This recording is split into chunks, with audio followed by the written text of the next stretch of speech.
El neologismo es la palabra o la expresión de una nueva creación que pasa a formar parte de una lengua, en cualquiera de sus ámbitos de uso. La neología postula un sistema, un conjunto de reglas y condiciones que contemplan la creación, marcación y empleo de neologismos.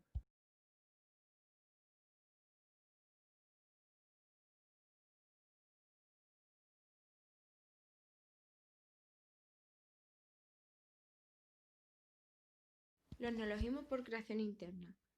Dentro de esto podemos encontrar varias formas. La formal por derivación, que a su vez se divide en dos, afijación y conversión. Con la afijación creamos palabras nuevas a partir de una base, adjuntando un prefijo, un sufijo o un flexivo, un interfijo o un circunfijo. No forman clases cerradas y no todos los morfemas se pueden combinar con cualquier base. Con la fijación se forman palabras por derivación o por flexión. La derivación puede conllevar un cambio en la categoría de la palabra y generalmente los prefijos no conllevan cambio de categoría. Llamamos conversión a la derivación cero, al cambio funcional o a la derivación regresiva, que caracteriza a aquellas palabras formalmente idénticas pero con categorías diferentes, y también a aquellas en las que la nueva palabra reduce muy ligeramente su base de la que procede. Este proceso es frecuente en las lenguas germánicas, pero también en las lenguas románicas. Si vemos el segundo tipo, formal por composición, es la creación de una base nueva por unión de dos o más bases, como por ejemplo medianoche. Ambas son identificables y la composición recurrente, frecuente en las lenguas germánicas, es posible, pero rara en español. Los procedimientos que siguen en la creación de estas palabras son la agregación directa de palabras formando una sola, la yuxtaposición de palabras con o sin guión, la agregación de una forma prefija griega o latina a una palabra española y la agregación de una forma sufija griega o latina a una palabra española. Por último, la suma de una forma prefija y otra sufija, bien griegas o bien latinas. El último tipo que veremos es el formal, que sigue otros mecanismos, como los acortamientos, las siglas, los acrónimos, vulgarismos, metáforas, metonimia, etimología popular y las creaciones literarias. Según la definición aportada por Du Bois, podemos hablar de grandes tipos de neología: la neología de forma o formal, la neología de sentido, de contenido o la neología semántica. Se trata de una división en la que, por supuesto, cabe el préstamo, ya que podemos hablar de préstamo formal y también de sentido. Sin embargo, hay autores que no consideran la neología de préstamo y que no la incluyen ni la neología de forma ni la de significado.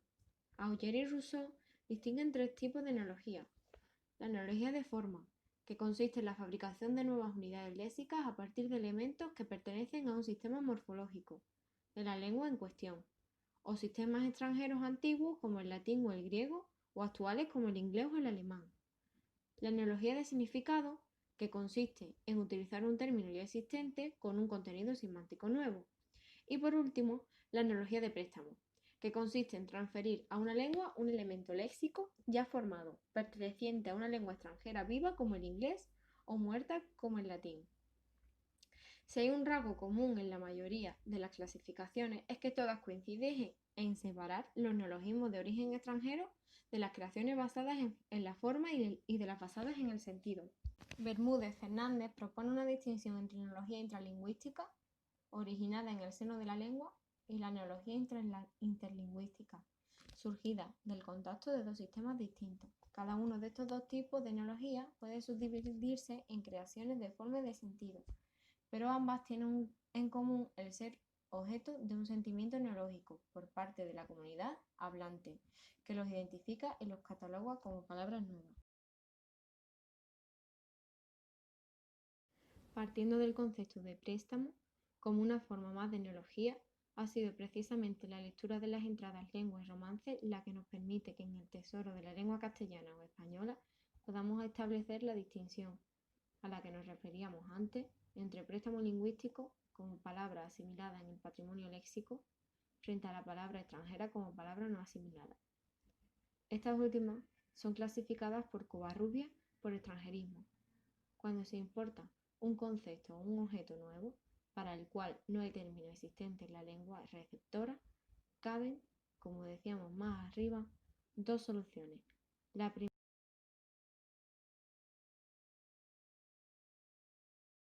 A continuación, vamos a centrarnos en los neologismos en el ámbito de la publicidad. Según la RAE, la publicidad tendría tres acepciones diferentes, pero nosotras vamos a utilizar aquella que la define como divulgación de noticias o anuncios de carácter comercial para atraer a posibles compradores, espectadores, usuarios, etc. Está directamente relacionado con el marketing, que son las técnicas y estudios específicos que se utilizan para lograr esa atracción a un producto. El objetivo principal que tiene cualquier anuncio publicitario es la persuasión para intentar convencer al receptor.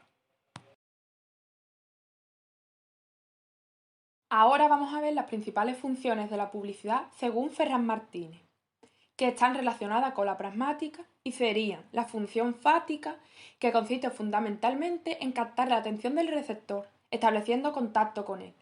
La intención es que el anuncio sorprenda al espectador, de tal manera que éste lo grabe en su memoria.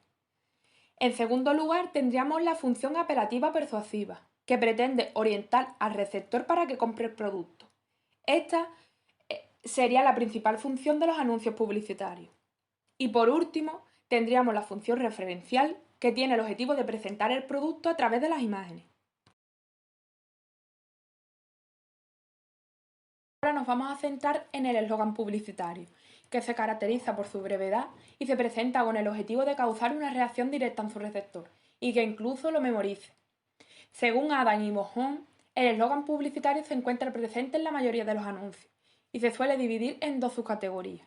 El gancho, que se sitúa al principio del anuncio y se caracteriza por su forma atrayente y su inmediatez, y la frase de asiento, que se encuentra en la parte final del anuncio y explica generalmente el lema de la marca que se está publicitando.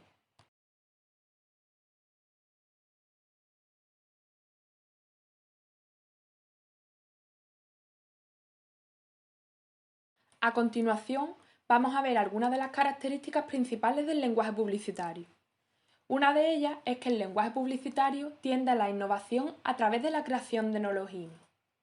Además, se caracteriza por su breve extensión para evitar la pérdida de interés por parte del receptor. En tercer lugar, vemos que en el lenguaje publicitario es constante la búsqueda de la originalidad y de la innovación a través del empleo de procedimientos neológicos inusuales y chocantes para atraer la atención. Esa innovación es visible sobre todo en el léxico, donde vemos numerosos extranjerismos y neologismos formados a través de la composición y la derivación mayoritariamente. Y por último, en los anuncios publicitarios es frecuente comenzar con el modo imperativo de una forma neológica. En definitiva, la publicidad es una disciplina que tiene como misión principal persuadir al público, y esto, como podríamos imaginar, se consigue entre otros factores con la lengua. Con mensajes claros, concretos, directos y originales podemos conseguir que alguien decida interesarse por nuestro producto. Pero, ¿cómo hacer para que muchas personas recuerden nuestro anuncio? La publicidad a lo largo de la historia ha demostrado que la creación de palabras nuevas que sean pegadizas y significativas es verdaderamente útil. Erika Vega Moreno, en un estudio sobre la neología publicitaria, indica que el uso de la creatividad léxica es un recurso bastante frecuente en la elaboración de los anuncios publicitarios.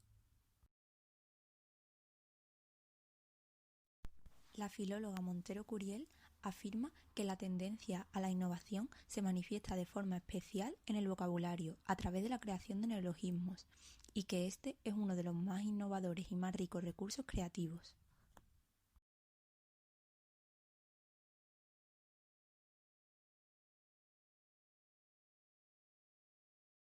Es importante destacar que no debemos confundir el neologismo propiamente dicho con una creación efímera, ya que para su consideración como tal, esta nueva unidad debe cumplir una serie de condicionantes. No obstante, podemos hablar de proceso de neología pese a que esta forma no esté recogida como tal en los diccionarios. Pueden ser usados habitualmente, que gran parte de la sociedad los conozca, aunque en muchas ocasiones no estén oficialmente lexicalizados.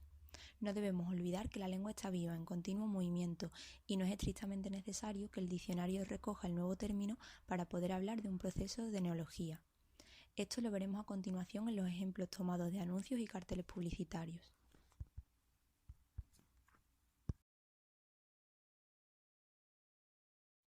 Erika Vega Moreno, en su estudio sobre la creación neológica en publicidad, realiza una valoración sobre qué tipo de procesos de creación son más frecuentes en este ámbito, y llega a la conclusión de que abundan los neologismos de forma frente a los neologismos de sentido. La investigadora indica que podría deberse a que la publicidad suele buscar la máxima claridad por encima de todo, y para ello se prestan mucho más los formales que los semánticos, sirviéndose así de palabras o formas ya existentes en la lengua para dar nombre a un nuevo significante. Dentro de la neología de forma, el método más recurrente es la sufijación o prefijación, o parasíntesis, que es la combinación de ambos. También la composición de palabras, los préstamos y los cruces o juegos de palabras. También los acrónimos son frecuentes, donde se unen elementos de dos o más palabras constituidos por el principio de la primera y el final de la última.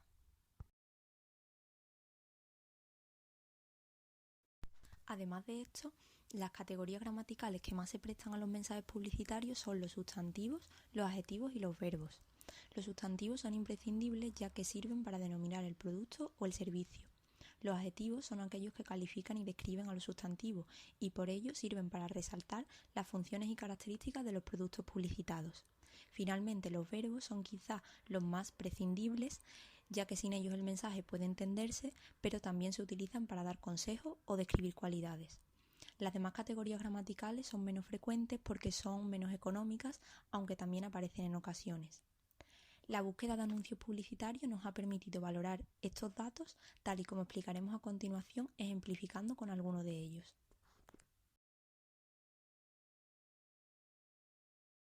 Bueno, ahora vamos a empezar a explicar algunos anuncios que están formados por diferentes procesos de neologismo, que son los siguientes.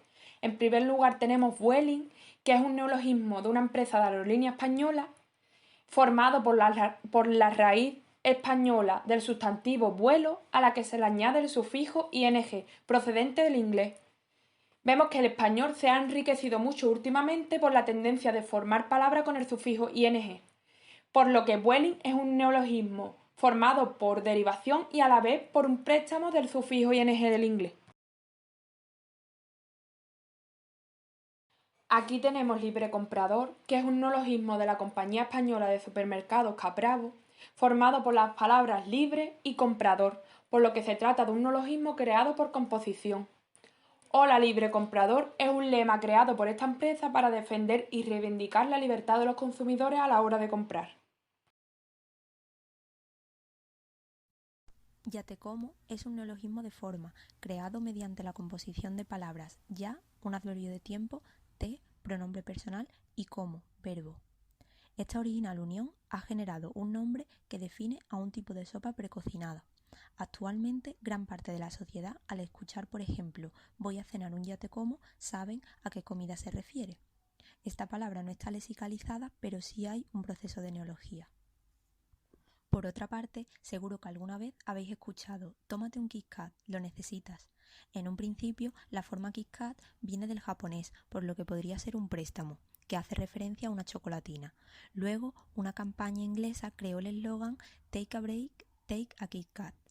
Actualmente muchas personas, sobre todo jóvenes, utilizan esta expresión tomar un Kit Kat refiriéndose a tomar un respiro o un parón en el trabajo para descansar. En conclusión, tras haber investigado sobre los neologismos y cómo se hacen presentes en el ámbito publicitario, podemos decir que es uno de los planos en el que más se fomenta este tipo de creación. La publicidad está muy relacionada con la lengua, ya que mediante ella consiguen crear nuevas formas para designar productos o conceptos que sin duda el público recordará siempre.